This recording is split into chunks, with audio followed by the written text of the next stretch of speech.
Ya, ini tanaman cengkeh yang usia beranjak 4 tahun ya, 4 tahun.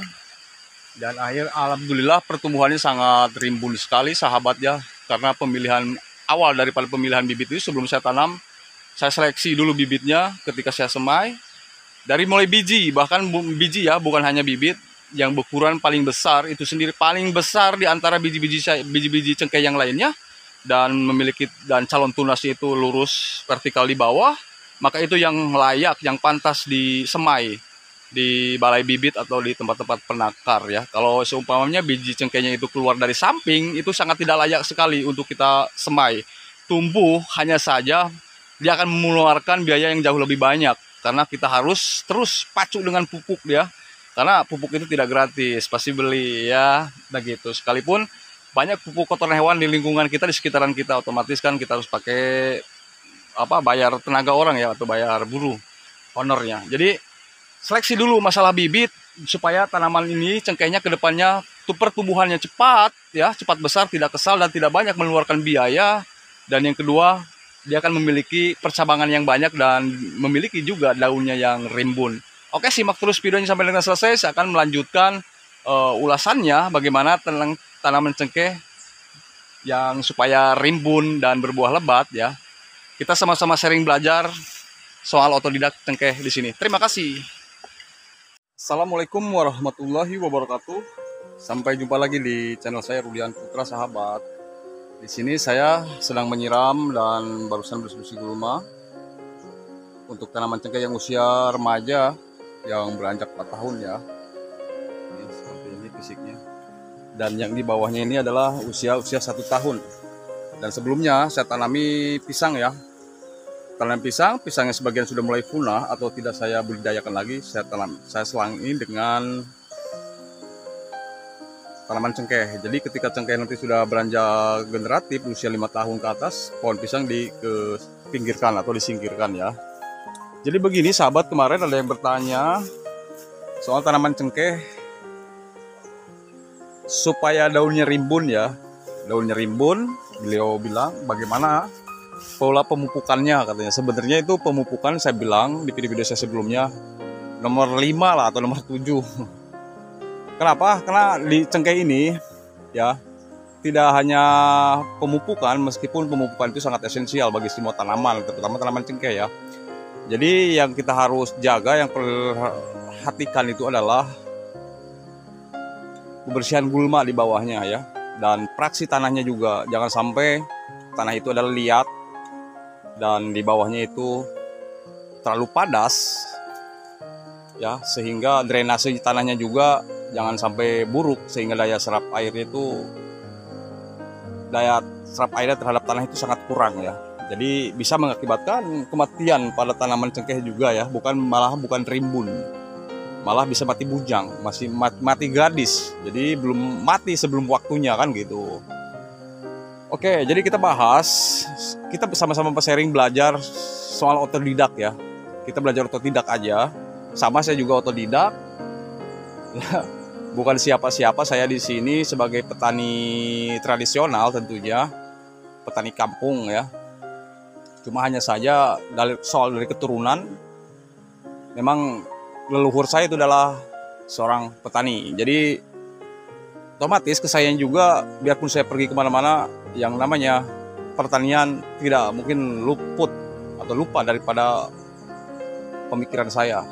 Jadi makanya saya kembali ke alam, ke kebun, terutama khususnya untuk bercocok tanam dan membudidayakan suatu tanaman, sekaligus mengkonservasi tanaman supaya tanaman cengkeh itu tidak mulai pelan-pelan ditinggalkan oleh para petani ya. Karena harga daripada komoditas cengkeh itu sangat bagus sebenarnya kalau memang jarang ya. Cuma hanya saja suka ada permainan di atasnya, tapi tidak menyurutkan semangat saya untuk terus bercocok tanam dan merawat tanaman cengkeh. Oke sahabat, jadi masalah pemupukan itu nomor 5. Kenapa? Pemupukan itu kan bisa dilakukan dalam 2-3 bulan satu kali.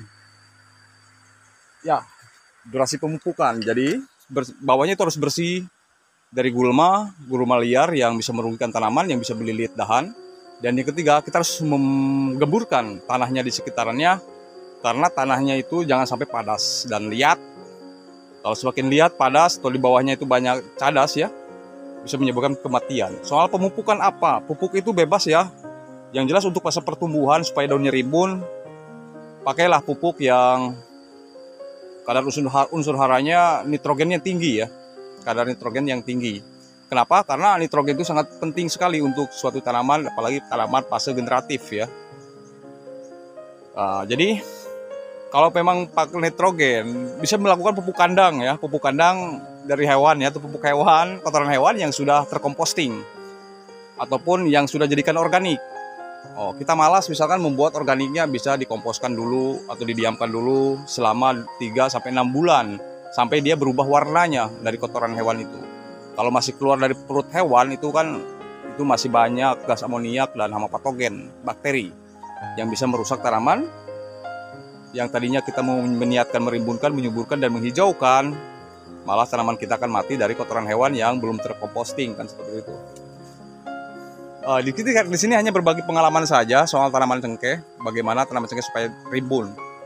Pertama, kita dari bibit ya, dari bibit yang berkualitas dan unggulan itu seperti apa, dan belinya dari mana, penangkarnya siapa, kita harus tahu siapa itu penangkarnya, dan ciri-cirinya saja. Ciri-ciri dari bibit cengkeh itu sendiri harus memiliki percabangan minimal 8. Itu sudah kelas A, kelas istimewa untuk sebuah bibit ya, bibit tanaman cengkeh. Percabangannya kenapa? Kalau percabangannya minimal 8, otomatis dari biji cengkehnya itu yang pertama disemai oleh para penangkar, berarti bibit bijinya itu adalah besar. Ya, besar, dan tunas dari bijinya tidak keluar dari samping. Lurus vertikal dari bawah. Itu yang wajib atau layak disemai. Baik sama penangkar maupun sama petani, ya kan, gitu. Makanya di situ keluarlah bibit cengkeh yang berkualitas dan super unggulan. Dan pemupukan itu tidak harus dari dasar ya, atau dari bawah, dari akar ya. Pemupukan daun juga atau nutrisi daun juga sangat penting, sangat dibutuhkan bagi suatu tanaman cengkeh. Dan kemarin juga ada bilang bagaimana cara mengusir semut dan apa ya namanya itu, orang sahabat bilang itu yang hitam-hitam di daunnya. Itu sebetulnya hitam-hitam itu adalah embun jelaga yang biasa orang pertanian bilang itu embun jelaga. Nah, kenapa embun jelaga itu tidak merusak ya, tapi hanya tetap aja menghambat dari pertumbuhan, tidak mengganggu tapi tidak menghambat ya, jadi sama aja. Bagaimana caranya? Kalau masalah semut bisa disemprot dengan decis ataupun matador ya, yang untuk itu kan racun serangga ya, obat racun serangga yang berbahan aktif kimia. Kalau masalah embun jelaga, nah embun jelaga itu diakibatkan karena tanaman cengkeh di sini tidak merasakan penetrasi sinar matahari yang cukup ya, atau dia terlalu rimbun dan banyak naungan di sekitarannya sehingga embun jelaga mudah menyerang atau menempel di tanaman-tanaman cengkeh atau di dedaunannya. Karena embun jelaga itu sangat mengganggu atau menghambat. Embun jelaga itu sendiri akan mengganggu proses fotosintesis pada tanaman karena terganggunya oleh embun jelaga. Karena proses fotosintesis itu klorofil daun itu harus betul-betul hijau. Ya, menandakan bahwa tanaman cengkeh atau daun cengkeh di situ sangat sehat, penuh dengan nutrisi, sehingga untuk melakukan proses fotosintesisnya itu dia berjalan dengan lancar. Jadi bagaimana dia proses fotosintesis dia mau lancar ketika embun jelaganya banyak menempel atau menyerang daun-daun cengkeh itu sendiri ya. Jadi klorofil dan proses fotosintesis itu merupakan satu kesatuan. Jadi kalau tidak ada klorofil daun, jati jauh daun pada cengkeh, pada tanaman, maka proses fotosintesis itu sendiri tidak akan berjalan, sahabat. Itu kalau mengenai embun jelaga, bagaimana cara menghilangkannya? Embun jelaga sebetulnya susah juga, sahabat, gampang-gampang susah. Yaitu tadi, yang menaungi tanaman cengkeh di sini kira-kiranya merimbunkan. Makanya ini tanaman yang tumpang sari dengan pisang, mulai dewasa tanaman cengkeh kita gempur pohon pisangnya, tidak ada sampai naungan di sekitarannya ya. Harus ada penetrasi cukup full ya. Jadi supaya tidak mudah gampang terserang oleh embun jelaga, kan begitu.